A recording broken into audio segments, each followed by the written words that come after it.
आज हम पढ़ते हैं chapter of English book as with Esther grandfather's house. Let's we start.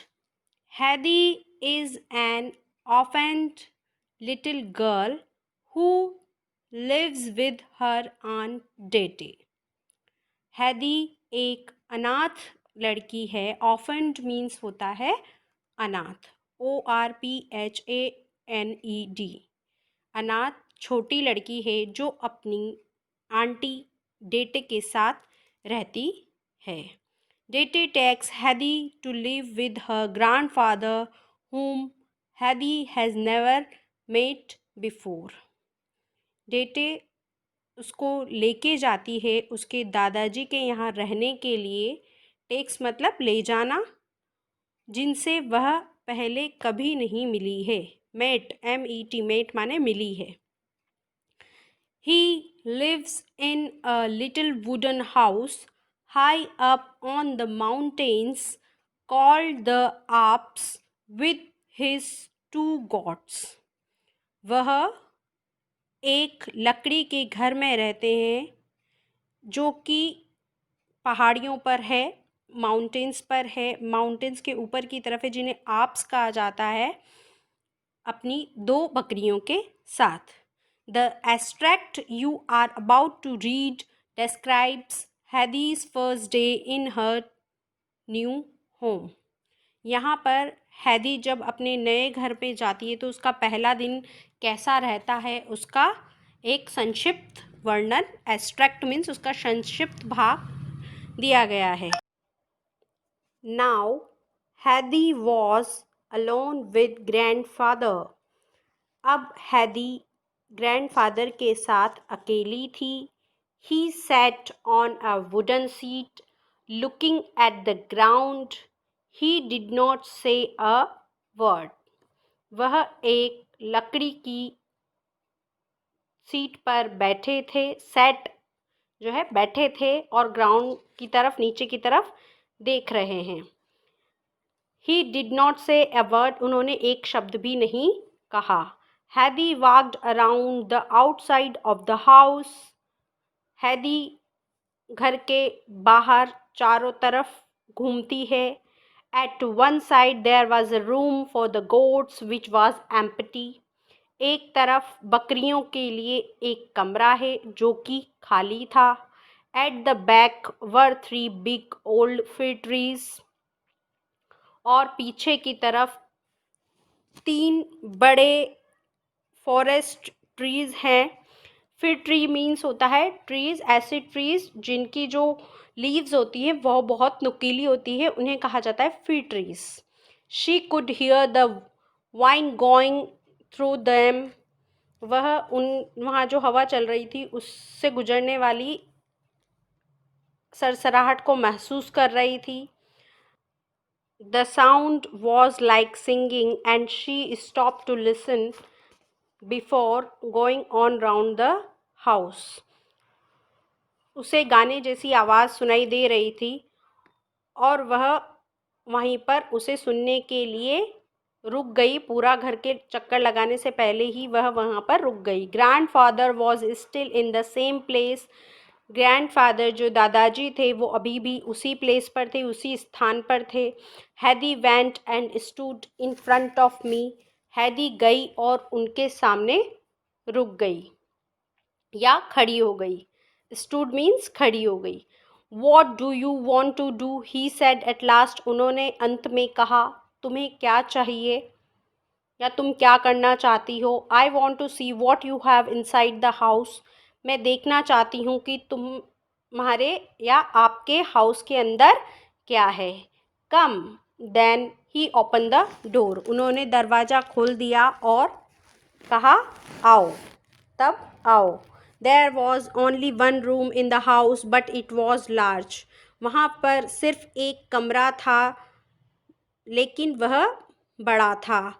In one corner there was a big fireplace with a table and a wooden chair near it, and in the other was grandfather's bed. एक कोने में एक बड़ा fire place था। Fire place means जो hilly areas होते हैं जहाँ पर बर्फ़ गिरती है या बहुत ज़्यादा कोल्ड होता है, वहाँ पर एक प्लेस जो है, एक घर के अंदर एक कोने में आग का स्थान रखा जाता है जहाँ पर आग जलाई जाती है ताकि रूम का टेम्परेचर थोड़ा सा हाई रहे, उसे कहा जाता है fire place. With a table, एक टेबल थी और एक लकड़ी की चेयर वहाँ पर उसके पास थी, और दूसरी तरफ जो दादाजी थे उनका बिस्तर था। There was also a big cupboard, वहाँ पर एक बड़ी अलमीरा भी थी या कबर्ड भी थी। It had everything in it that he needed, वहाँ पर सब कुछ था जिसकी उन्हें ज़रूरत थी। A few clothes, bowls and plates, bread and cheese, कुछ कपड़े, कटोरे, प्लेट्स, ब्रेड और चीज़ था। He carefully put in Heidi's thing which Dete had brought, उन्होंने सावधानी से वो जो हैदी की वस्तुएं थी उन्हें उस पर वहाँ पर रख दिया जो कि डेटे ने दी थी। हैदी looked round the room. Where am I going to sleep, grandfather? हैदी ने रूम के चारों तरफ देखा और कहा, मैं कहाँ सोने के लिए जाऊं दादाजी? Wherever you want, he said. उन्होंने कहा, जहाँ तुम्हारी मर्जी। हैदी noticed some steps in the corner. हैदी ने देखा कि कुछ सीढ़ियाँ कॉर्नर में थी। She climbed them and found her self in a room under the roof, वह उन पर चढ़ गई और उसने अपने आप को छत पर पाया। देयर वॉज है all over the floor and it smelled good.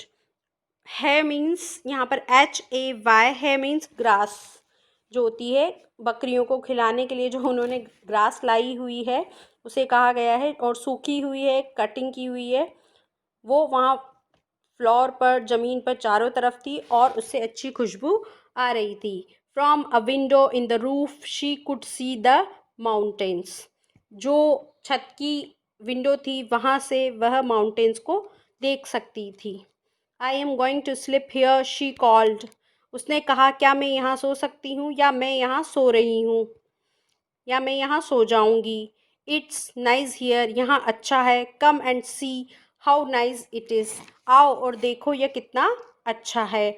I know I have seen it before, he answered, मुझे पता है, मैंने उसे पहले देखा हुआ है, उन्होंने जवाब दिया। यहाँ पर इसको इस तरीके से पढ़ेंगे, I know I have seen, it is have. Now Heidi made a little bed for herself out of the है, हैदी ने है की मदद से अपने लिए, हर सेल्फ माने अपने लिए, एक छोटा सा बेड बना लिया। Then she called to grandfather to bring her some sheets, फिर उसने दादाजी को कुछ शीट्स ओढ़ने के लिए, कुछ चादर या बिछाने के लिए कुछ चादर लाने के लिए कहा। He had no sheets but he found some pieces of hard brown cloth, उनके पास शीट्स नहीं थी लेकिन उन्हें कुछ ब्राउन, भूरे कलर के कपड़े के टुकड़े मिल गए। He brought them up and let them over the है, वे उसे ऊपर ले आए और उन्हें है पर बिछा दिया। It's a lovely bed, Heidi cried, Heidi चिल्लाई, यह बहुत प्यारा बेड है। I want to go to bed in it but it's not night time now, यह बहुत अच्छा है और मैं सोना चाहती हूँ लेकिन अभी रात नहीं हुई है। I think we should eat first, grandfather said and they went down the steps, grandfather ने कहा, मुझे लगता है या मैंने सोचा कि हमें कुछ खा लेना चाहिए, और वे नीचे स्टेप से नीचे उतर आए। Grandfather made the fire burn well, then he cut a big piece of cheese, grandfather ने आग को अच्छे से जलाया, जो फायर प्लेस था वहाँ पर लाइटिंग की, फायर को प्लेस किया या जलाया, और उन्होंने एक तब उन्होंने एक चीज का बड़ा टुकड़ा काटा। He put it near the fire until it was golden brown on all side. उन्होंने आग में वह रख दिया जब तक कि वह चारों तरफ से ब्राउन नहीं हो गया। हैदी रैन टू द कबर्ड। हैदी दौड़कर कबर्ड की तरफ गई। She took out the bread and 2 plates and bowls and put them on the table. उसने ब्रेड, 2 plates, बाउल को कबर्ड में से निकाला और उन्हें टेबल पर रख दिया।